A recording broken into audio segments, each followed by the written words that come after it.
सतगुरु सत्य स्वरूप लखो मन चित हो प्रशांत। विविध ताप का नाश हो जीवन बने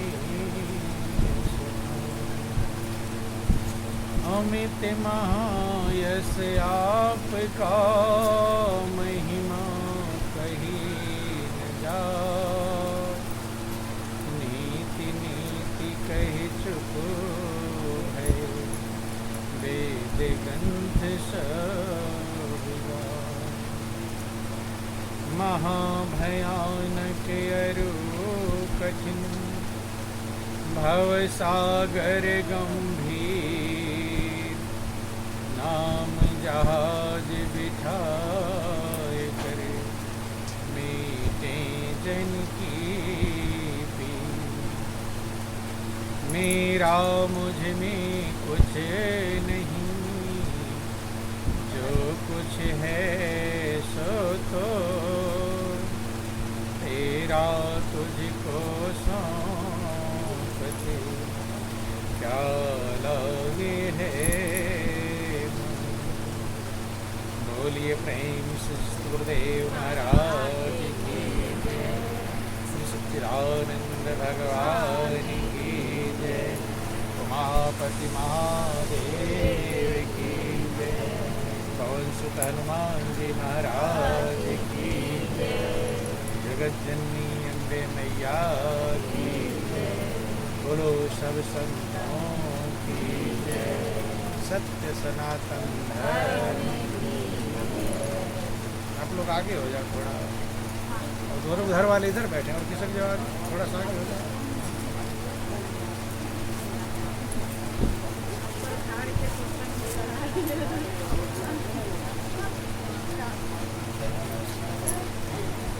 बोलो वृंदावन बिहारी लाल की महापति महादेव की।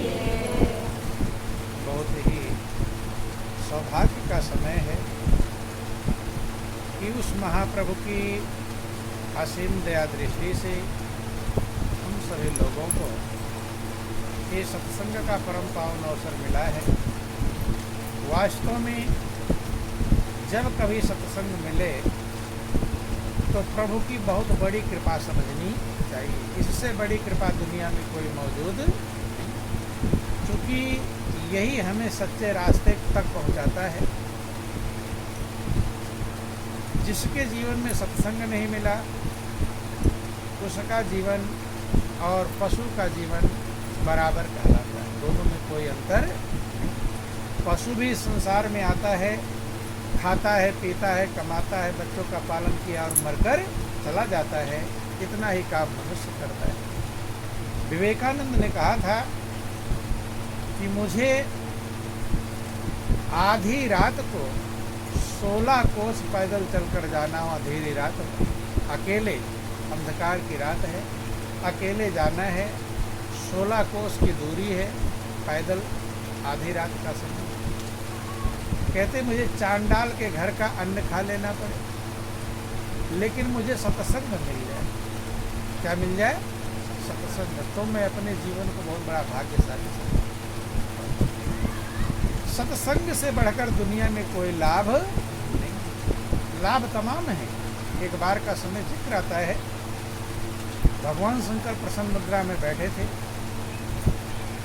माँ पार्वती पूछती ही कि हे प्रभु, इस दुनिया में मैं देखती हूँ सभी लोग लाभ पाने के लिए ही रात दिन दौड़ रहे हैं। लाभ पाने के लिए दिन भर परिश्रम करते हैं, लाभ के लिए रात को मेहनत करते हैं, लाभ के लिए अच्छे कर्म करते हैं, बुरे कर्म भी कर लेते हैं। माँ पार्वती पूछती हैं कि प्रभु, इस मनुष्य का सच्चा लाभ क्या है? वास्तव में परम लाभ क्या है? भगवान शंकर गदगद हो गए, मगन हो गए कि हे उमा, आज जो आपने बात पूछा है इससे युगों तक लोगों का कल्याण होता रहेगा। वो कहते हैं कि सबसे बड़ा लाभ क्या? कि गिरजा संत समागम समन लाभ कछुआन। और बिनु हरि कृपा न हो सो गावहीं वेद पुराण। भगवान शंकर कहते हैं गिरजा, दुनिया में तमाम प्रकार के लाभ मौजूद हैं। धन दौलत का लाभ, आज लोग धन के लाभ को सबसे बड़ा लाभ समझते हैं। किसके लाभ को? धन। धन को पाने के लिए कहाँ कहाँ चले जाते हैं, अच्छे भी कर्म करते हैं, बुरे भी कर्म कर लेते हैं। लेकिन भगवान शंकर धन के लाभ को सबसे बड़ा लाभ नहीं बतलाते, परिवार पुत्र के लाभ को सबसे बड़ा लाभ नहीं बतलाते, कार कोठी बिल्डिंग इमारत के लाभ को सबसे बड़ा लाभ नहीं बतलाते। वे कहते हैं गिरजा संत समागम सब न लाभ कछुआन, कि हे गिरजा, संत के समागम के समान दूसरा कोई लाभ मौजूद नहीं। क्यों? धन के लाभ को सबसे बड़ा लाभ क्यों नहीं बतलाया? क्योंकि धन आज मिला है कल छूट जाएगा, बेटा बेटी आज मिले हैं कल बिछड़ जाएगी, कार कोठी आज है कल नष्ट हो जाएगी, और को कौन के आपका जो शरीर है जिसको लेकर आप चलते हैं ये भी आपका साथ छोड़ देगा। लेकिन संत समागम से जो लाभ मिलेगा वो आपकी आत्मा का लाभ होगा। किसका लाभ? आत्मा का कल्याण होगा। आत्मा अविनाशी है, इसलिए आत्मा का जो लाभ है वो भी अविनाशी है, और वो लाभ कभी आपका साथ छोड़ने वाला नहीं। इसलिए कहा गिरजा संत समागम, रामायण में वर्णन आया कि गिरजा संत समागम सम न लाभ कछु आन। लेकिन वो प्रभु की कृपा के बिना मिलता, बिनु हरि कृपा न होय सो गावहीं वेद पुराण। तो जब मिले तो समझना चाहिए आज मेरे ऊपर प्रभु की बहुत बड़ी कृपा बरस रही है, जो मुझे सत्संग में मिल रहा है। क्या मिल रहा है? सत्संग। तो बंधुओं, जिंदगी सभी को मिलती है, जिंदगी सभी जीते हैं, आते हैं और चले जाते हैं। लेकिन जिंदगी का सही मकसद क्यों प्रभु ने मनुष्य की जिंदगी दिया है, किस लिए दिया है, क्या लक्ष्य है जीवन का, क्या करना है जीवन में, ये बहुत कम लोग समझ पाते। बिरला भाग्यशाली होता है जो समझ पाता है। जीवन का एक लक्ष्य है कि आप इस मनुष्य की जिंदगी को पाकर, चूंकि सब मांगते हैं, प्रार्थना करते हैं कि हे प्रभु एक बार मुझे मनुष्य की जिंदगी, जितने भी जीव आप देखते हैं संसार में याचना करते हैं। रामायण में लिखा गया कि नर तन सम नहीं को न्यू देही, और जीव चराचर जाचत जेहि। मनुष्य के जीवन के समान कोई जीवन देवताओं को भी दुर्लभ है। बड़े भाग्य मानुष तन पावा, सुर दुर्लभ सब ग्रंथनि। सब प्राणी मांगते, प्रार्थना करते हैं मनुष्य का जीवन, लेकिन हम लोगों को मांगना है, मांगना नहीं, मिला हुआ। पहले मांग चुके हैं, प्रार्थना कर चुके हैं, प्रभु ने कृपा किया, कबहु करी करुणा नर देहि, देत ईस बिन हेत सनेहि। प्रभु ने कृपा कर दी। अब इसकी जिंदगी का हमें सदुपयोग करना है। क्या करना है? सदुपयोग। सदुपयोग क्या है? इस जीवन में हमें उस परम सहारे को पकड़ लेना चाहिए जो सहारा कभी छूटे नहीं। जब से हम पैदा होते हैं तब से हम सहारा ही ढूंढते हैं। क्या ढूंढते हैं? सहारा। आप लोग देखे होंगे, छोटा सा बच्चा होता है, कुछ खा रहा होता है, तो माँ उठकर जाने लगती है, तो बच्चा क्या करता है? सब खाना पीना छोड़कर माँ के पीछे दौड़ता है। किसी ने उसे सिखाया है कि जब माँ जाने लगे तो उसके पीछे भागना? ये किसी ने सिखाया? अभी तो छोटा है, स्कूल भी नहीं गया, अंदर भी यह भाव है, वो भी जानता है कि यही मेरी सहारा है, और और ये जाएगी न जाने गायब हो जाए, मिले न मिले, कहाँ चली जाए। इसलिए उसको किसी ने पढ़ाया नहीं, सिखाया नहीं, समझाया नहीं, छोड़कर उसके पीछे दौड़ता है। भूख लगी रहती है, भूख को छोड़ देता है, लेकिन उसके पीछे चला। वहीं से हम सहारा ढूंढ रहे हैं। क्या ढूंढ रहे हैं? सहारा। और जिंदगी में आपने बहुत सारे सहारे प्राप्त कर लिए हो, तमाम सहारे। परिवार पुत्र का सहारा है, धन का सहारा है, हित मित्र का सहारा, रिश्तेदारों का सहारा है, मुख्यमंत्री प्रधानमंत्री का भी सहारा लोग ढूंढ लेते हैं, सरपंच का सहारा ढूंढ लेते हैं, तमाम सारे सहारे ढूंढते हैं। लेकिन महापुरुष कहते हैं जितने सहारे आपने पकड़ा है, अगले सेकेंड में आपके साथ छोड़ सकते, नहीं छोड़ सकते। अभी मृत्यु हो जाए, दुनिया का कोई सहारा रहेगा? महापुरुष कहते एक सहारा है जो मृत्यु के बाद भी नहीं छूटता। सारे संबंधी छूट जाते तो नहीं छूटता, वो परम सहारा है, परमात्मा का सहारा। किसका सहारा? प्रभु का सहारा, परमात्मा का सहारा। उसी सहारे को पाने के लिए मनुष्य की जिंदगी मिली। यही लक्ष्य है जीवन का, ताकि वो परम सहारा हमें पकड़ में आ जाए। जब सब छूट जाए तो भी हमारा साथ। आप कहानियां सुनते हैं, उसी परम सहारे को प्राप्त करने के लिए राजाओं महाराजाओं ने राजगद्दी को छोड़ करके वन का रास्ता अपनाया, जंगल चले गए। कहाँ चले गए? जंगल, वन में चले गए। किस लिए? पागल थोड़ो थे कि राजगद्दी का आराम छोड़कर चले गए। वो समझ गए थे कि ये राजगद्दी आज है, नौकर चाकर आज है, खजाना आज है, छूट जाए। लेकिन अगर प्रभु का सहारा हमने पकड़ लिया तो वो कभी छूटेगा।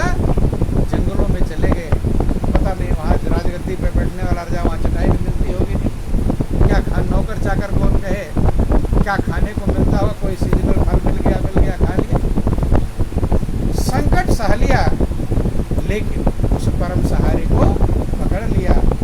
आज उनके गीत गाए जाते हैं। क्या गाते हैं? दादा परदादा गीत नहीं गाते हो, गाते हैं। आप दादा परदादा गीत गाते हो कभी? किसका गीत गाते हैं?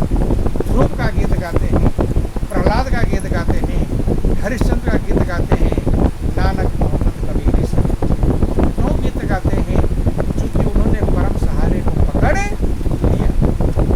जो उसे नहीं पकड़ पाया, उसका गीत चाहे कितना भी होशियार रहा हो, उसका गीत गाया। मर कर भी अमर नाम है उस जीव का जग में, प्रभु प्रेम पे बलिदान का जीवन। प्रहलाद की कहानी आप सुनते हैं। प्रहलाद के पिता हिरण्याकश्यप सिर्फ एक काम रोक रहे, तू भजन मत है। क्या कह रहे थे? भजन। जबकि वो राजगद्दी का मालिक था। पिता कहते हैं हिरण्याकश्यप मैं सब कुछ तुझे दे दूंगा, लेकिन तुम भगवान का भजन, लेकिन थोड़ी भी कुर्सी पर बैठ जाओ। बोलो वृंदावन बिहारी लाल मापति महादेव की। आगे हो जाओ, थोड़ा ऊंचा नीचे।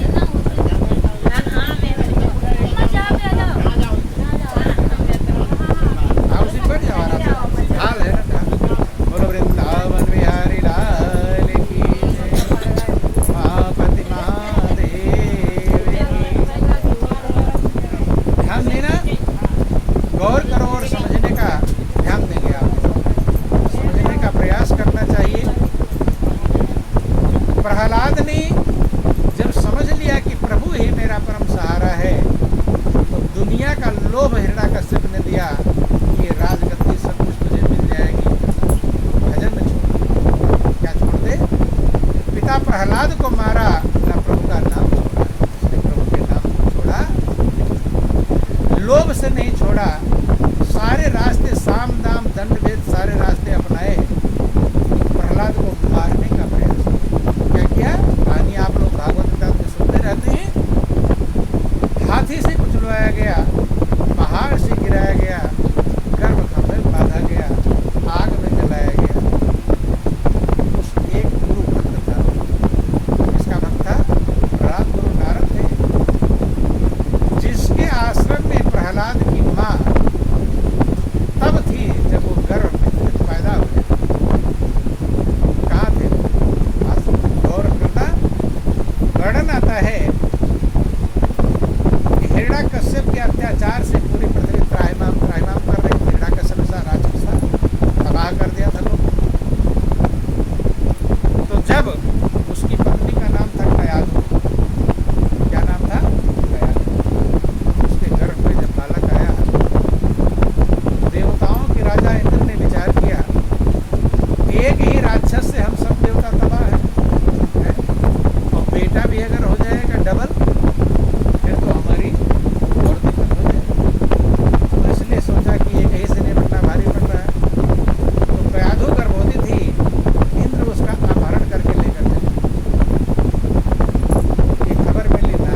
नारद ने समझाया कि ये जरूरी नहीं कि बाप उल्टा हो तो बेटा उल्टा होगा। कभी कभी बाप उल्टा रहता बेटा अच्छा बन जाता है, और कभी कभी बाप अच्छा रहता बेटा उल्टा बन जाता है। जरूरी थोड़ा होता है, सबके संस्कार अलग अलग हैं। पिता का संस्कार अलग है, बेटे का संस्कार है, भाई का संस्कार अलग है। आपने कैसे जान लिया कि ये भी राक्षस है? इंद्र ने विचार किया, बात सही है, तो ये कन्फर्म कैसे कि ये भी राक्षस ही हो? अरे उसकी कुप्रवृत्ति हो,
मीरा का था।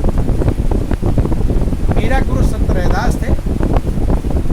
जब वो ज्ञान दीक्षा दे रहे थे तो कहते हैं कि बेटी चाहे कुछ भी हो जाए लेकिन भजन मत, क्या मत छोड़ना, भजन मत छोड़ना। और आप लोग कहानियां सुनते हैं कि मीरा जो महलों की रानी थी, उसे महल में से निकल करके गलियों में चले जाना पड़ा। कहाँ चले जाना पड़ा? गली। गली में पहुंच गई, कहाँ रहेगी? देखो पुरुष के लिए तो कहीं खा लेगा, कहीं पड़ जाएगा, लेकिन लेडी के लिए कितनी बड़ी समस्या है। इसके घर कहाँ ठहरेगी, कहाँ खाएगी, कहाँ रहेगी। और दूसरी चीज़ ये, महलों की रानी हो, दुनिया का बाहर व्यवस्था कोई जानती नहीं रहना। लेकिन मीरा ने सब कुछ गुरु के वचन को पालन कर लिया कि गुरु महाराज जी ने कहा था कि बेटी चाहे कुछ भी हो जाए लेकिन भजन। मीरा ने भजन। आज मीरा के रानियाँ कितनी आई होगी, चली गई, कितनी रानियाँ मर कर चली गई, मुझे ये दिखाए जाते हैं। लेकिन मीरा के, मीरा ने सद ज्ञान, सद विचार, सद विवेक प्राप्त किया और सच्चे लक्ष्य परम सहारे को पकड़ लिया, जो सहारा कभी टूटा। इसीलिए जिंदगी मिली है। ज्यादातर लोगों के अंदर ये विचार ही नहीं आता कि मुझे प्रभु का सहारा भी पकड़ना चाहिए।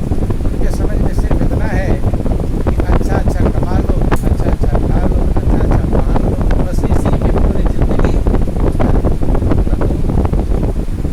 कितना भी अच्छा खाओगे पेट ही भरेगा, 56 व्यंजन खाओ तो पेट भरेगा, और दाल रोटी खाओगे तो पेट ही भरेगा।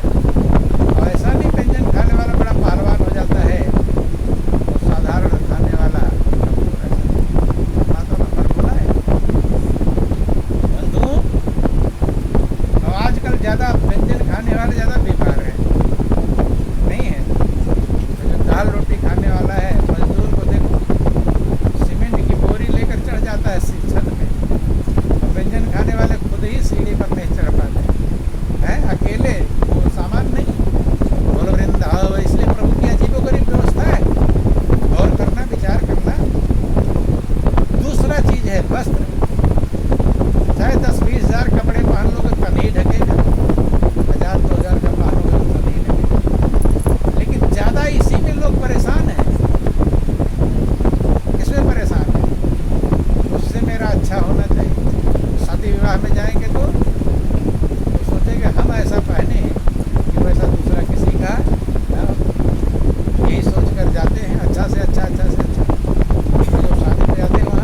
से क्या प्यास बुझ सकेगी, चातक हृदय को जब तक घनश्याम करना हो।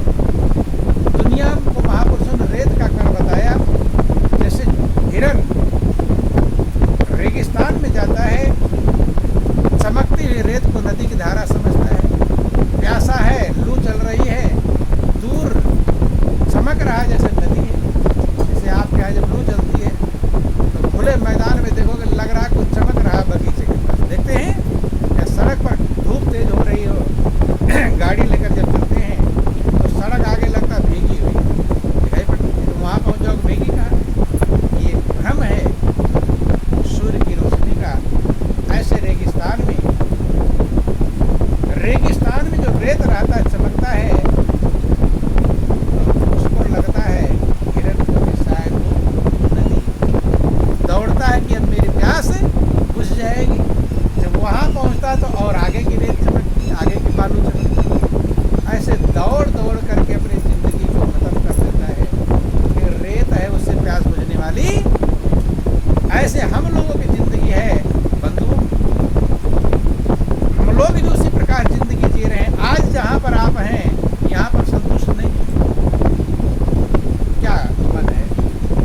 2-4 काम सबके पास होगा कि मेरा ये काम बन जाएगा, ये काम बन जाएगा, ये काम, फिर कोई दिक्कत नहीं, फिर तो आराम ही है। 1000 काम किसी के पास है तो 4 काम है, कितने ज़्यादा से ज़्यादा 2-4 काम ही मेन होंगे। मन कहता होगा ये काम बन जाएगा, फिर कोई दिक्कत नहीं, और उसके लिए आप प्रयत्न करते हैं। लेकिन जब वो काम बन जाता है तब मगन हो जाते हैं, तब नहीं। तब मन कहता अब वो काम होगा तब मगन होगा।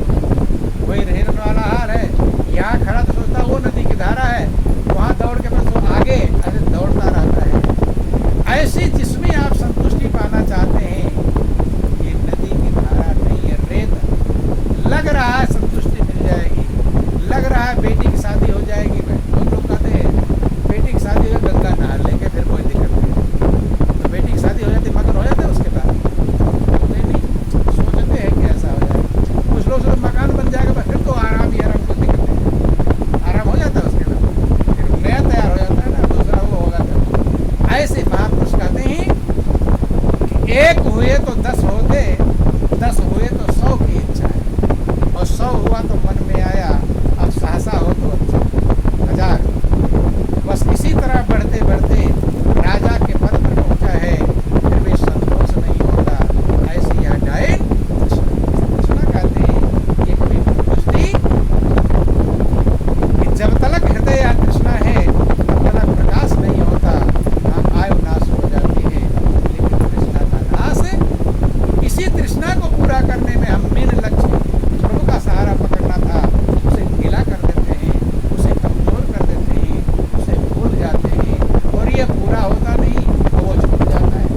इसलिए दोनों से चला जाता है कि दुविधा में दोनों गए, माया मिली जहाँ। इसलिए महापुरुष जो है आज उसमें मगन हो जाओ, कल जब होगा तब मगन होना। लेकिन कल के चक्कर में मनुष्य आज भी बेचैन रहता है। व्यंजन नहीं मिल